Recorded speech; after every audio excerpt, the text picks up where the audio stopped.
Hi, and welcome to Conversations with B'nai B'rith International. I'm CEO Dan Mariaschin. Thank you for joining us today. If you enjoy our conversations, make sure you never miss a program by subscribing to the B'nai B'rith YouTube channel and liking us on Facebook. And be sure to visit our website, bnaibrith.org, to learn more about our work across the globe. In a groundbreaking effort to make Israel's history more accessible and paint a more complete picture, the Israel Film Archive, the IFA, at the Jerusalem Cinematheque has launched a website available in both English and Hebrew that gives access to thousands of films and clips in its collection. The collection includes films from the Israeli Film Service collection, Yad Vashem, clips donated by private citizens, and much more, and an enormous number of film materials of great historical significance, including that of delegates being elected to the 20th Zionist Congress in 1920 and Adolf Eichmann's sentencing in 1961. Here to discuss the IFA's treasure trove of Israeli films and clips and the digitization of its collection, a meticulous process that took 7 years, are Hila Abraham, IFA Digital Preservation and Access Director, and Meir Russo, IFA Manager. Hila Abraham has been director of the Israel Film Archive's Digitization, Digital Preservation, and Access project for the past 7 years. After completing her MA in Film Studies at Tel Aviv University in 2010, she spent 4 years in the United States working for film archives and film festivals and in film curating. In 2014, Hila graduated from the L. Jeffrey Selznick School of Film Preservation in Rochester, New York. She's the recipient of the Sony Pictures Scholarship from the International Association of Moving Image Archivists. Meir Russo is the head of the Jerusalem Cinematheque's Israeli Film Archive, and he's the driving force behind the archive's various projects, most importantly, its digital restoration and preservation program, which allows audiences across the globe to access and revel in thousands of movies, newsreels, and other clips that have captured Israeli history. Russo has served as the archive's director for 32 years and is an active member of the International Federation of Film Archives. Hila, Meir, thank you for being here. Great to have both of you with us today. Great to be here, Dan. Well, here's a question for either one or both of you. Hila, you could begin. Describe the history of the Jerusalem Cinematheque. Who were George Ostrovsky and the Van Leers, and how did they become major players in the creation of your institution? Actually, Leah Van Leer, the founder of the Cinematheque, founded the archive itself in 1963. We joined to the Association of Film Archive. At the beginning, it was in Haifa at her own home. She started collecting films and stored them under her bed. This is what the legend, the legend about Leah is she told us. And after, I think in the beginning of the 70s, I'm not sure about the year, she moved to Tel Aviv.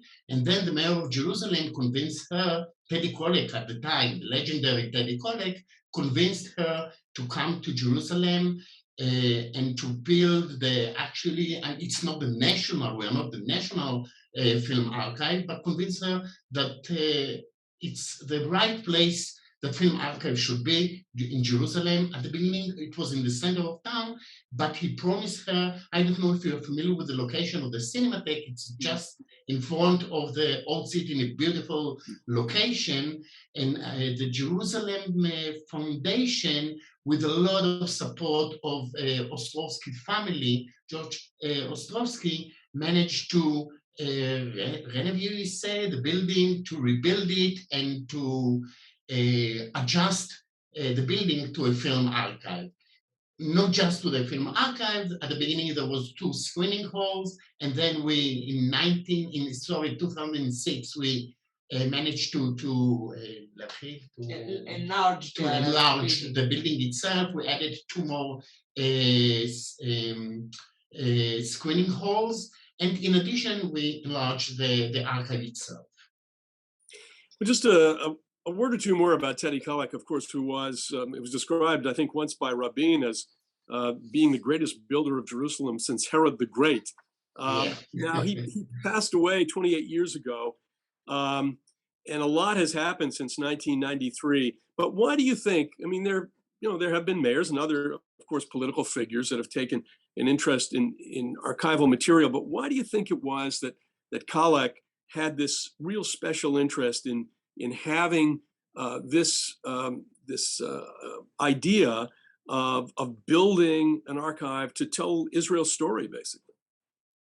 I think Teddy Kollek understood the strength of cultural institutes that can strengthen the city itself. That a lot of people can come not just from Jerusalem, from all around the country, in order to be part of the cultural scene in Jerusalem. And he invested a lot in cultural institute here in Jerusalem.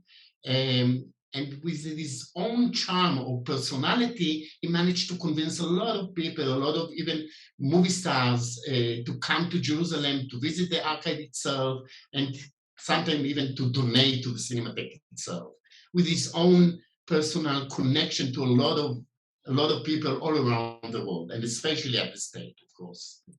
So what kinds of films are actually housed at the Cinematheque, and who generally accesses the archives? And perhaps you can describe, Hila, maybe you can take this one. Describe the audience. Who are your key audiences here? Mm-hmm. I'm thinking about researchers, historians, those with a passion for history, those who love movies. So where does that all fit? So before we go into the archive, I would just describe really shortly the Cinematheque, because the Cinematheque also has daily screenings, of course, and also two main festivals, international festivals. One is held in the summer. It's an international film festival with key figures from all around the world, which is a beautiful celebration taking place every summer. So I invite everybody to join us. And the other one is mainly held in Hanukkah, is the Jewish Film Festival that we just had the last edition ending a few days ago. So the Cinematheque itself draws everybody, really everybody. It's international films, Israeli films, films that you cannot see any other place. And we are also, I think, the only theater in Jerusalem or in West Jerusalem that also screens films with Arabic subtitles. So this is about the Cinematheque very in general. Well, the archive, at least before the digital revolution, was an institute that was mainly open to researchers who knew about the archive, and and who mainly used it was the film industry in Israel. Producers, directors, they knew this is their home to keep their films, and if they need it for projection in Israel or abroad, they knew they can store and take films from the archive. We always, all the years, we were in cooperation with cultural institutions and cinematheques all over the world. We have a really strong international connection. But since the digital era, of course, everything changed for everybody, everywhere. But at the archive, I think Russo is always saying that we moved from the 19th century to the 21st century without, stopping in the 20th century. We just made this great leap from the analog world, which we still take care of here at the archive, to the digital world. And today, it's really everybody. This is also the purpose why we're here. We want to invite everybody from all around the world. We will shortly show you our website that you can see. You can find yourself. You can find Bnei Brit. You can find the Teddy Kollek footage from different years. And we are just, we're still digitizing and researching the titles. So it's just, it gets bigger and bigger, and a lot of work is still ahead. No, I know you have some clips about Bnei Brit. We'll hold that for a little bit later. Yeah. I have a technical question I'd like to ask, though. Say you discover some amazing historical footage or receive a donation of films, and you find that the film itself, nitrate or other material, is corrupted or damaged. We hear about this all the time. You know, I'm a fan of Turner Classic Movies, which is the movie station here that plays some of the old movies. And they oftentimes have a discussion about film preservation projects. What do you do? And more generally, is restoration and conservation a big part of the Cinematheque's mission?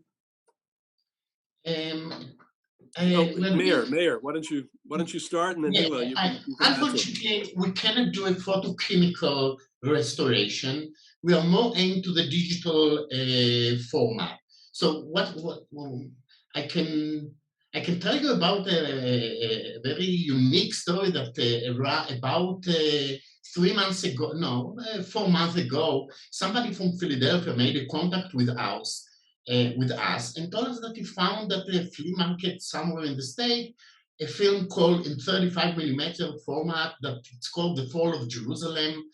And as soon as we heard Jerusalem, we asked him, we gave him our FedEx number, please send us the print as soon as you can do it. He sent us the film. We found, actually, it's not a film that's shot in Jerusalem, but it's a film that the Christian church in Germany supported or financed at the 20s, beginning of 20th last century, the dealing with the fall of Jerusalem, the first, how was it? Temple. The first temple that were destroyed. And it's the story. And immediately we digitized the film itself after we received it from the state. We got it from the state. And usually what we are doing, we are going to outsourcing for digital restoration. And there is two steps in this process. One of them is the digital cleaning, so we can get a beautiful clean frame of each frame will be clean. And secondly, that to adjust him to the needs of this time. Usually we are doing restoration just for Israeli film feature film. Until this year, we did 12 digital restoration. Digital restoration for a feature film is a very expensive process. It costs a lot of money, so we cannot afford more than 2 digital restoration in a year. But from time to time, we are cooperating with other. For example, we are cooperating with MGM Los Angeles, that they have a huge collection of Israeli feature film. We are scanning the film, for example, in Los Angeles. They're sending us the digital files, and we're doing a digital copy, a brand new digital copy, which the public here in Israel can enjoy this piece again, because the copies that we have at the archive, the 35 millimeter copies, are not in such a good shape. If we are talking about films from the 60s or the 70s, for example. Yeah. So how long does it take? I mean, you're using a process that goes image by image. Mm-hmm. And as you say, I mean, it must be very expensive. Certainly is, I'm sure, a time-consuming task. Right. And you say that you're basically doing 2 films a year. That's what you said? Well, for digital restoration. Yeah. They did restoration. So there need to be people on your staff who are specialists in this area, correct? Yeah, of course. We have a team. Basically, what we made here, we decided to implement the lab inside the archive to actually build from scratch a digitization lab for motion picture films that works daily, basically. The idea to have it here at the archive, so we actually can manage to move around things really quickly. For instance, to go to the archive, to the vaults, to take the 35 millimeter copy, to take it to the lab. Then we scan the image in a specified machine for it, and the sound in a different machine, because it's in 2 different film stocks. And then we edit them together to have a beautiful new digital copy. The process that Meir talked about was basically, it's another layer after digitization. there is a possibility to make a restoration. Restoration is basically to get it to get a new copy, more for the cinema theater, that is really brand new without any scratches and with the original colors embedded in it. But as you would see shortly in our website, all the films that you see there basically were digitized at our lab without restoration process, and they look as if they were shot yesterday, basically, because the equipment that we have is really, if I may say, it's the state-of-the-art equipment. It was really, really important for us that because it's such a laborsome process, you make it once and you should make it really, really, the best that you can. So we took our time to make the research, what kind of equipment, what kind of standards the international field has about it. And only when we were certain that this is the right way to digitize films, we went and started this whole process, basically. It's amazing. As a viewer, the other night, TCM happened to show 3 Yiddish language movies. I saw 2 of them. One was The Dybbuk and one was Tevye. One was made in Poland in I think 1937, and the other, I think Tevye may have been made in the United States. It was really amazing to me because these films were kind of lost for a while and kind of in a state of disrepair. And actually, it was like watching a movie in black and white, of course, but watching a movie that had been made yesterday. So I assume that the technology gets better probably year by year, correct? That new ways of doing this. Yeah, this is why, in the reason, we are glad that it took us, a little bit more time to start after everybody around us in the world started the process, because we were able to learn basically, what to do and what not to do in terms of all this process. And it's not just digitization, and it's the whole workflow and that surrounds it. But I agree. Today, the technology really is able to capture the details that the 35 millimeter original negative film has, and everybody can enjoy it. Let me ask you a question. Everybody is talking, and we even have a feature in our magazine, this issue. Everybody is talking about Israeli television. It's streaming. People are watching it all over the world. It is a different Israeli television than when TV began in the 1960s, when it first went on the air. It's come a long way. What is the Cinematheque doing? What do you have in your archive about those years, those early years of Israeli TV, and what's being done to kind of make sure that everything that's being done today is inventoried?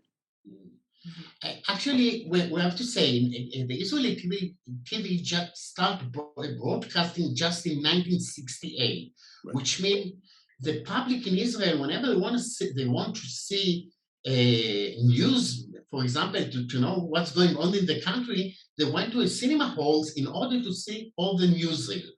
So we do have almost all the newsreels from 1927 until 1972. I have to say, we don't have the material of the IBL, Israeli Broadcast Authority, that start broadcasting. They start broadcasting, as I say, in 1968, and they have their own material archive. We are cooperating a lot with them, but it's a different archive, which means we don't have the TV series from the 70s, for example, at our archive. Maybe we have some TV series, but not the majority of them. We have most of the documentary films, the feature films, the commercial student films, documentary films, all the governmental production ever produced. The government itself deposit the material at our archive, but we don't have the material of the TV from 1968. Sorry, from 1968. We don't have it. Well, let us in now on the big news, the October launching of your English language website, which makes thousands of films available to the viewing public at no charge. What does the site offer to people interested in Israeli film and Israeli history? Hila.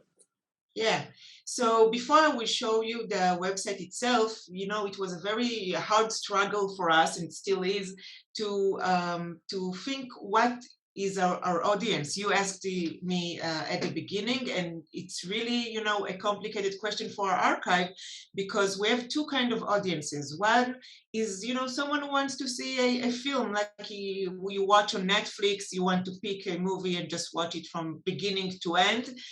This is one kind of audience, but the other one is more, historical or nostalgical look at Israel, how it was documented along the years, how it was developed, and it's, two kind of different looks at the materials of the archive. This is why we decided basically to have two different gates to the archive materials, and I will now share with you our screen. Just a second. So if you're clicking jfc.org.il, you're entering the Israel Film Archive website. As you mentioned, it's bilingual, both English and Hebrew. And the good news are it's not just the website itself, but we also now have captions in English for the materials itself. So as I said, we have two kind of gates to the archive. I would start with the VOD gate. It's basically a page you can browse and look through as many films as you can watch. I think in a year we have, more historical ones, like in 19 Tiberius, but also films that are more recently were done, like Shuru, 19 Minutes War, and others. If you want to watch the movie, you can basically just click and go into the page. You would see this one is for free. This was actually made in 2020. It's actually the Red Book. It is a long documentary film that was made based on historical collections that we have here. There is a short synopsis, the topics, and you can just click, of course, and watch the film itself. And you can just browse for any films that you are interested in. I have to mention some of the films are available for a small fee. This is for the right holders that are still want to make profit of their film for just 15 shekels. I think it's something like $4 today. And we have films, experimental films, documentary, feature films. I really recommend To Take a Wife, a beautiful film with Ronit Elkabetz, if you are familiar with. But yeah, this is, for instance, a long feature film that was made in 1913. It was considered lost, basically, and it was found. Just a few years ago. And you now can basically watch it for free. It was said that Franz Kafka saw this film, if I'm not mistaken. Yeah, a beautiful copy. And this was made by a company in Odessa, I see. Yeah. Here you have because it was a restored copy that was made in the 90s, you have a short introduction, as you can see here. And you can see the whole story behind it, basically. Wow. Wow, that's great. Let me ask you, Meir, you referenced the newsreels where you would go to the theater and you would see the newsreels. I am old enough to have remembered the end of the newsreels here in the United States, and they always had a very dramatic announcer. It would be interesting to find out who those announcers were, because they really brought you right into Europe. They brought you right in, to wherever it was. How important is it? I'm asking a rhetorical question, to have these newsreels in the archive, because they really do tell, in a concise way, they really do tell the story of the country, and by extension, what was going on in the world at that time. So tell us a little more about the newsreels. we should think at the time, nobody has a TV at the time, so the only way to consume what's going on in the country, especially after the birth of the 1948, the establishment of the country, people could not afford. There was first of all, there was no broadcasting of news, but that was the only way that you could know what's happened, and the only way that you could document what's going on from the side of the producer, that what's going on in the country. And for us, it's like it's a treasure, because this is the only way to see what's going on at the 40s, for example, or just after the 1940, the birth of the country itself. So it's I think it's one of the most important collections that we do have at our archive, the newsreel collection, especially because at the time, Ben-Gurion didn't want a TV in Israel. He was afraid that it would corrupt the young generation. So he refused to allow to TV channels to work in Israel. And that was the only way to document what's going on in the country. Which is amazing to think that newsreel started here in 1927, right? It was really, you were a pioneer when you did it. I think it's amazing to think about, when Natan Axelrod, who was the first one to decide to make these newsreels. It's really amazing, and you can see them commercials to beauty salons from 1927 in Tel Aviv, for instance. Yeah. Oh. Yeah, I'd be interested in seeing some of these commercials in the movies, because I know one of the things that surprised me when I went to movies for the first time in Israel, we didn't have it here in the United States, was that if you went to the movies, you also got commercials. Right. I'm interested in seeing that when I have an opportunity to visit. I know that you have some material about B'nai B'rith, which is very exciting. B'nai B'rith's first branch in pre-state Israel goes back to 1888. And the first recording secretary of that first branch was none other than Eliezer ben Yehuda, who was the founder of the modern Hebrew language. And so we have deep roots in Israel and in pre-state Israel. And I know you have some clips about that, and I hope that we'll be able to show at least one of them. So if someone wanted to find out about B'nai B'rith's clips in the archive, what would they do? What would the process be? How simple would it be? Yeah. You will see in a second. I'm going to share my screen again, just for a second here. So we talked about two gates to the archive, and which the other one would be the historical view. So basically you enter the website, you go to the blue section, okay, and you go to search, and then you're going to have a map. It's a map of Israel, but not just, as you can see, it's full of dots. Each dot symbolizes a film segment that we tagged in this very specific location. But so you can search for films according to locations here in Israel, but also abroad. As you can see, all these dots are for films. But you can also search here for topic, person, or location. So if I'm entering B'nai B'rith, and as you can see, I already have four categories. 3 of them are for specific location that we found, but let's go to the topic itself. It found all these dots in Israel, as you can see. And then here you have all the all the specific segments that we found. For instance, Hanukkah celebration and torch relay in Jerusalem. This is B'nai B'rith delegation boarding a plane in the United States.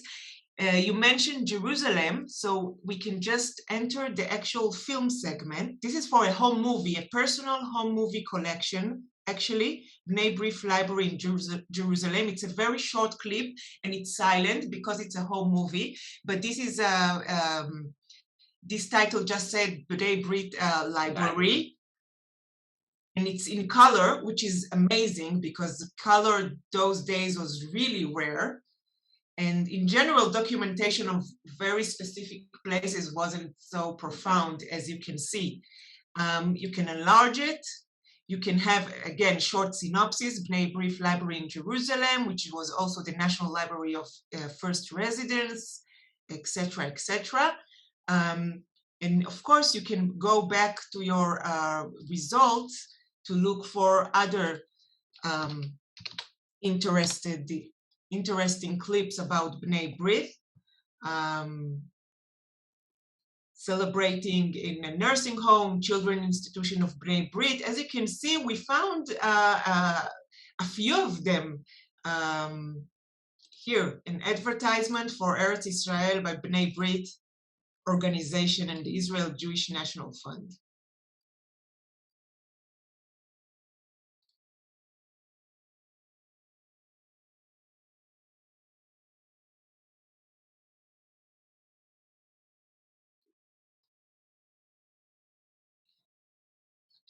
These are all credits for the film itself. It's really fantastic. It's really something. I'm deeply appreciative for the work that you've done to make sure that we're in the archive. But that's really magnificent, and it's so good to see that so many aspects of Israel's national life, from A to Z, really are included. It's a great treasure. Well, now that we've seen how to access clips on the website, let's take a look at one of the Bnei B'rith clips. ומן הדור הצעיר לדור הקשיש.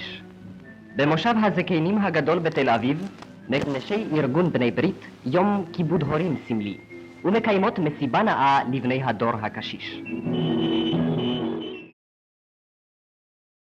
The last question is for both of you. What's next for the Cinematheque? What would you do if you had unlimited resources? And what's your dream project? So, Meir, you go first. Wow. First of all, one of the reasons, not the only one, we want to, that the people, that the public, the audience of Bnei B'rith will be exposed to our mission, and maybe some of them has their own collection, home movie collection. They can make with us contact, and we'll take care of it. We'll digitize the materials. Of course, the people will receive all the files that we produce. They can deposit the source here, the 16mm or 35. They can take it back, whatever they want to do. We are doing it for free. Well, the only thing that we are asking is to put it on our website. This is actually our mission.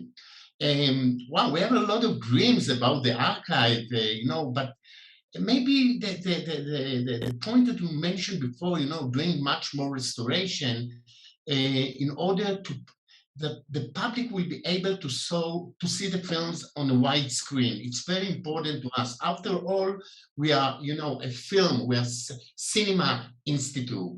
Our mission is to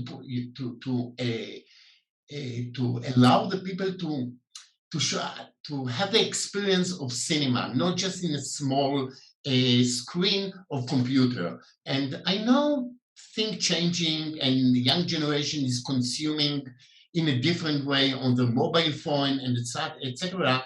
The content, but still, for us, it's very important to do a restoration, so the public here in Israel, all around the world, can see those treasures that we have on a wide screen in a beautiful look. And Hila, what's your wish list? Well, it's funny to say, but I think our dream basically came true. Mm-hmm. If you've been talking with us a few years ago, we would never believe it will take shape, and we are very grateful for it. As for the future, we have a lot of dream projects, but some of them, I think it's really that people all around the world will know the archive and will use it as a tool. We are now working with international Wikipedia to implement, all the data that we collected about the films and newsreels that it will be accessible also via Wikipedia, so everybody around the world who are looking for information will know they can also take a look at the archive. And yeah, just more collections that we can share back with the audience. It's really a joy for us. And tell us your website. Very important. What's the website address? Yeah, it's jfc.org.il. But if you write down Israel Film Archive, you will find us very easily. You go to that website, it will bring you 120 years of Israeli and domestic filmmaking right to your screen. That's true. Hila, Meir, thank you again for joining me and talking about the Israel Film Archive's incredible new site, giving the public unprecedented access to important historical films and clips. It's been wonderful speaking with you. Thank you for having us too. Yeah. Well, thanks again to Hila Abraham and Meir Russo for being with us and discussing the Israel Film Archive at the Jerusalem Cinematheque's incredible collection and the IFA's digitization of footage. And of course, to all our viewers, thank you for tuning in. Well, if you enjoyed this conversation, make sure you never miss a program by subscribing to the B'nai B'rith YouTube channel, liking us on Facebook, and following us on Twitter and Instagram. And be sure to visit our website, bnaibrith.org, to learn more about our important work. For my guests and for B'nai B'rith, I'm Dan Mariaschin. See you again soon.